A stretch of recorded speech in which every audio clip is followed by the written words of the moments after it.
नमस्कार दोस्तों। इस वीडियो में हम बात करने वाले हैं, दुनिया में अभी साइलेंट वॉर चल रहा है। मिसाइल्स नहीं चल रही, पॉलिसीज चल रही हैं, गन्स नहीं चल रही, टैरिफ्स एंड सैंक्शंस चल रहे हैं। ग्लोबल टेंशन बढ़ रही है, अलायंस टूट रहे हैं और इसी बीच इंडिया इंडिया बहुत अच्छी ज़्यादा पोजीशन पे खड़ा है, जहाँ पे दुनिया इसको इग्नोर नहीं कर सकती। तो इस वीडियो में समझेंगे ग्लोबल टेंशन्स आखिरकार क्या हैं, यूएस, यूरोप, रशिया क्या खेल खेल रहे हैं, मदर ऑफ डील की जो बात चल रही है यूरोप एंड इंडिया में, उसके क्या असर पड़ सकते हैं, रशिया और इंडिया के संबंध कैसे हैं, कैसे खड़ा है रशिया इंडिया के साथ, और इस सब पे, इस सारी चीज़ों का इंडियन शेयर मार्केट पे क्या असर पड़ने वाला है। तो स्टार्ट करते हैं। सबसे पहले ये चीज़ समझना बहुत ज़्यादा ज़रूरी है कि असली लड़ाई क्या है, ग्लोबल टेंशन क्या चल रही है। तो सबसे पहले जब होता था तो यूएस हमेशा से बॉस रहा है। हमारा डॉलर जो था वो किंग माना जाता था एंड रूल्स कहीं ना कहीं फिक्स थे। अब रूल्स बदल रहे हैं, टूट रहे हैं, बदल रहे हैं। यूएस का पूरे ग्लोबल पे, पूरी दुनिया पे थोड़ा सा इम्पैक्ट, डिपेंडेंसी जो है वो कंट्रीज कम कर रही हैं। जो डॉलर किंग हुआ करता था उसके भी ऊपर सवाल उठ रहे हैं इस टाइम पे। इंडिया बहुत अच्छी पोजीशन पे है इस टाइम पे।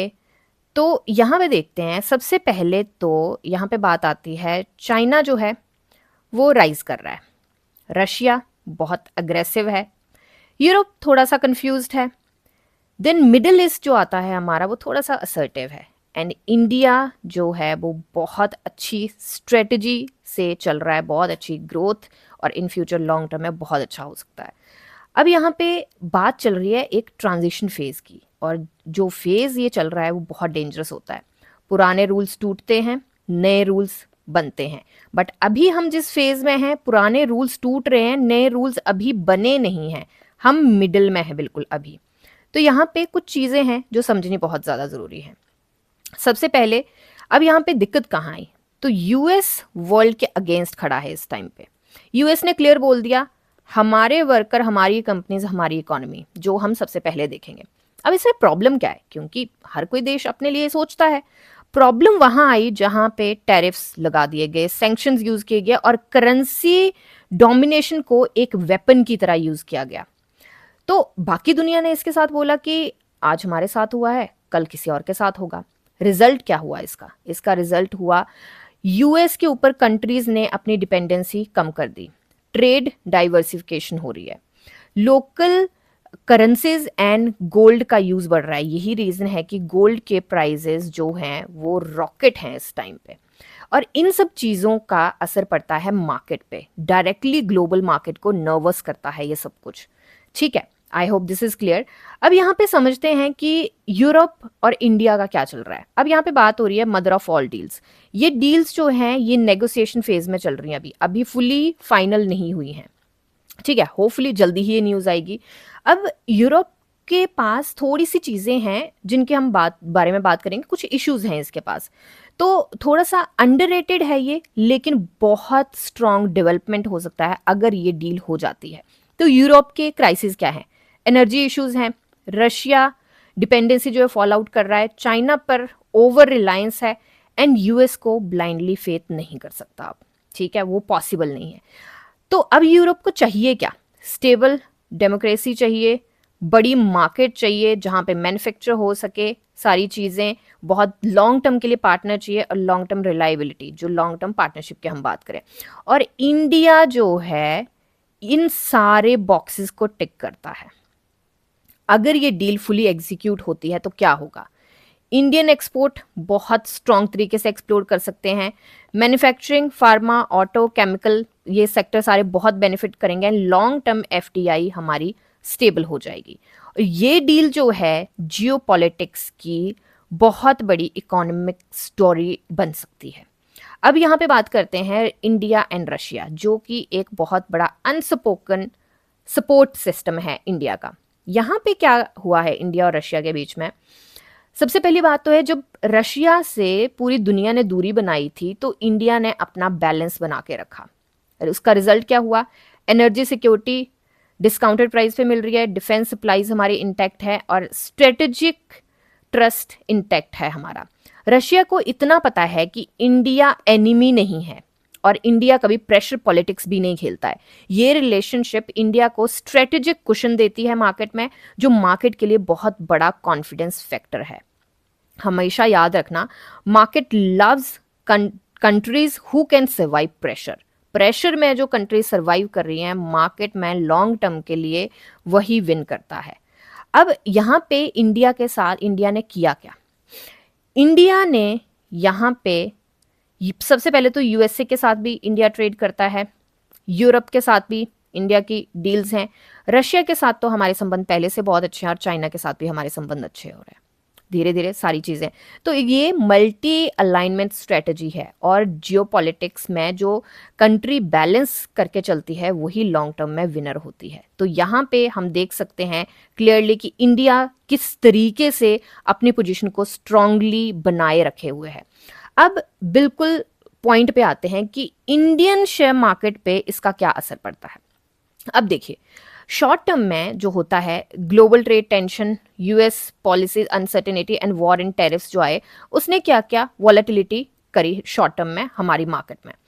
हमारी मार्केट में जब निफ्टी सेंसेक्स में शार्प मूव्स आए, चाहे वो अप मूव आए चाहे वो डाउन मूव आए, तो वहां पे रिटेल इन्वेस्टर्स के लिए एक पैनिक क्रिएट हुआ। पैनिक क्रिएट होने के साथ साथ हमारी वहां पे इमोशनल सेलिंग भी चली, इमोशनल बाइंग भी चली, रिटेलर्स फंसे भी, रिटेलर्स को प्रॉफिट भी हुआ, रिटेलर्स को लॉस भी हुआ। तो बेसिकली ये ट्रैप जोन था। अब यहाँ पे क्या होता है, फॉरेन इन्वेस्टर जो होते हैं वो ग्लोबली ऑपरेट करते हैं और इनको जैसे ही रिस्क दिखता है, इनको मार्केट में रिस्क दिखा तो ये आउट हो जाते हैं, बिल्कुल टाटा बाय बाय कर देते हैं। वही रीजन है कि एफआईआईज में इतनी ज्यादा सेलिंग चल रही है इस टाइम पे। लेकिन यही पिक्चर में आते हैं हमारे डीआईआईज। अब डीआईआईज कौन से हैं? म्यूचुअल फंड है, इंश्योरेंस है, एसआईपी मनी है। अब जब इंडियन मार्केट थोड़ा सा डाउन गया तो यहाँ पे म्यूचुअल फंड मतलब डीआईआईज हमारे आ गए और उन्होंने मार्केट को थोड़ा सा संभाला, उन्होंने स्टेबलाइज किया। तो हमारे रिटेलर्स का बहुत बड़ा रोल है कि हमारा इंडियन स्टॉक मार्केट जो है करेक्ट होता है, बिल्कुल नीचे नहीं गिरता है। अब यहाँ पे दो सिनेरियो बनते हैं। यहाँ पे एक आता है शॉर्ट टर्म, एक आता है लॉन्ग टर्म। पहले शॉर्ट टर्म को डिस्कस करेंगे। शॉर्ट टर्म में अगर यूएस रेट्स हाई रहती हैं और ग्लोबल टेंशन बनी रहती है तो मार्केट में क्या होगा? मार्केट साइडवेज जाएगा, वॉलेटिलिटी बनी रहेगी। यहाँ पे स्टॉक्स जो पिक करने होंगे वो बहुत सारे स्टॉक्स हैं जो मार्केट के अगेंस्ट ट्रेड करेंगे। तो एक तो सेक्टर को ध्यान में रख के और दूसरा स्टॉक स्पेसिफिक होके स्टॉक्स को, उसकी कंपनी और कोई न्यूज, उसके ऊपर यहाँ पे मूव्स ले सकते हैं। और यहाँ पे ट्रेडर्स के लिए बहुत ज्यादा टफ जोन होने वाला है, बट उसी साइड इन्वेस्टर्स के लिए बहुत ही अच्छा फेज होने वाला है। इन्वेस्टर्स मतलब लॉन्ग टर्म के लिए जो एंट्री बनाते हैं उनके लिए बहुत अच्छा फेज होने वाला है। अब यहाँ पे करते हैं दूसरे सिनेरियो की बात, वो आता है लॉन्ग टर्म का। जैसे कि हमने बोला कि इंडिया स्ट्रक्चरली बहुत ज्यादा स्ट्रांग है। अब यहाँ पे क्वेश्चन आता है क्यों है, या ये यहाँ पे मेन स्टोरी है, असली गेम यहीं पे है। तो जो कंपनीज हैं वो इंडिया से शिफ्ट कर रही हैं। एक स्ट्रेटेजी है China plus one, I am so sorry, China से शिफ्ट कर रही हैं, तो ये एक स्ट्रेटेजी है चाइना प्लस वन। अब चाइना प्लस वन क्या है? चाइना एक हब है, वो वहां पे मैन्युफैक्चर बहुत लार्ज स्केल पे होता है, बहुत सारी चीजें और सस्ती भी चीजें मिलती हैं। अब यहाँ पे चाइना प्लस वन किया गया है, उससे क्या होगा? लोगों को क्या चाहिए? बेसिकली कंट्रीज को क्या चाहिए? यंग पॉपुलेशन चाहिए, स्ट्रांग डोमेस्टिक डिमांड चाहिए, मैन्युफैक्चरिंग पुश चाहिए, इंफ्रास्ट्रक्चर स्पेंडिंग चाहिए। ये जियोपॉलिटिक्स के बहुत ज्यादा गंभीर फैक्टर हैं, बहुत ज्यादा बड़े फैक्टर हैं जो उसको बहुत ज्यादा इफेक्ट करते हैं। तो लॉन्ग टर्म के लिए ये सारी चीजें जो हैं वो हमारे इंडिया में अवेलेबल हैं। इसीलिए चाइना प्लस वन जो स्ट्रेटेजी है वो चाइना प्लस वन, मैं तो मेरे वर्ड्स में अगर पूछो तो मैं चाइना प्लस इंडिया बोलूंगी यहाँ पे, कि इंडिया में शिफ्ट हो रही है। तो लॉन्ग शॉर्ट टर्म में नॉइज है, बट लॉन्ग टर्म में इंडिया की स्टोरी बहुत स्ट्रांग तरीके से इंटैक्ट है। अब यहाँ पे सिनेरियो आता है, लॉन्ग टर्म शॉर्ट टर्म का सिनेरियो हो गया, पर यहाँ पे बात हो रही है कि अगर यूएस पॉलिसीज नहीं, वो अपने प्राइजेस नहीं से करते हैं, कुछ चेंज नहीं आता है, अगर कुछ और ही हो जाता है तो क्या होता है? तो आते हैं तीन सिनेरियो हमारे पास। सबसे पहले आता है सिनेरियो वन। सिनेरियो वन में क्या होता है? ग्लोबल टेंशन कूल डाउन हो जाती है, ठीक है, यूएस पॉलिसी स्टेबलाइज हो जाती है। इससे क्या होगा? हमारे एफआईआईज वापस आ जाएंगे, मार्केट में रैली देखने को मिलेगी और न्यू हाई पॉसिबल है। ये सिनेरियो होता है जो बहुत हैप्पी सिनेरियो है, जिसमें मार्केट अप ट्रेंड में मूव करेगा, मार्केट ऊपर जाएगा। दूसरा सिनेरियो हमारे पास आता है सिनेरियो 2, अनसर्टेनिटी बनी रहती है, क्राइसिस नहीं आता। अब जैसा सिनेरियो अभी चल रहा है कि अनसर्टेनिटी बनी हुई है पर क्या होगा वो नहीं पता, तो जब मार्केट को पता नहीं है क्या होगा तो मार्केट में वॉलेटिलिटी देखने को मिलती है। एसआईपी इन्वेस्टर्स यहाँ पे बहुत सही रहेंगे। क्यों? क्योंकि एसआईपी इन्वेस्टर लॉन्ग टर्म के इन्वेस्टर्स होते हैं। डिप पे पार्शली बाई होता है, ट्रेंचेस में बाई होता है, तो उनके लिए लॉन्ग टर्म के लिए बहुत अच्छा रहेगा, क्योंकि लॉन्ग टर्म में इंडिया की स्टोरी वैसे भी इंटैक्ट है। अब स्टॉक पिकिंग इंपॉर्टेंट, जो कि हमने बात करी थी कि स्टॉक बहुत, हमें एक तो स्टॉक स्पेसिफिक होकर पिक करना पड़ेगा, सेक्टर देखना पड़ेगा, और ये जो मदर ऑफ डील्स आ रही है इसके बारे में कौन कौन से सेक्टर्स को इससे बेनिफिट होगा उसके अकॉर्डिंग हम अपनी स्ट्रेटेजी बना सकते हैं। अब तीसरा सिनेरियो हमारा आता है कि मेजर ग्लोबल क्राइसिस आ जाती हैं और ट्रेड वॉर फिर से चल पड़ता है। फिर से क्या, जो चला ही हुआ है कहीं ना कहीं, तो यहाँ पे शॉर्ट टर्म में शार्प फॉल आ सकता है, बहुत ज़्यादा पैनिक सेलिंग हो सकती है, बट इंडिया रिकवर करेगा और बहुत अच्छे तरीके से रिकवर करेगा। तो यहाँ पे इंडिया की स्टोरी, इंडिया लॉन्ग टर्म के लिए, शॉर्ट टर्म में वॉलेटिलिटी बाकी सारी चीज़ें देखने को मिल सकती हैं, बट लॉन्ग टर्म में इंडिया यहाँ पे राइजिंग फेज में ही है। जियोपॉलिटिक्स का नॉइज है, इंडिया एक पोजिशनिंग सिग्नल है।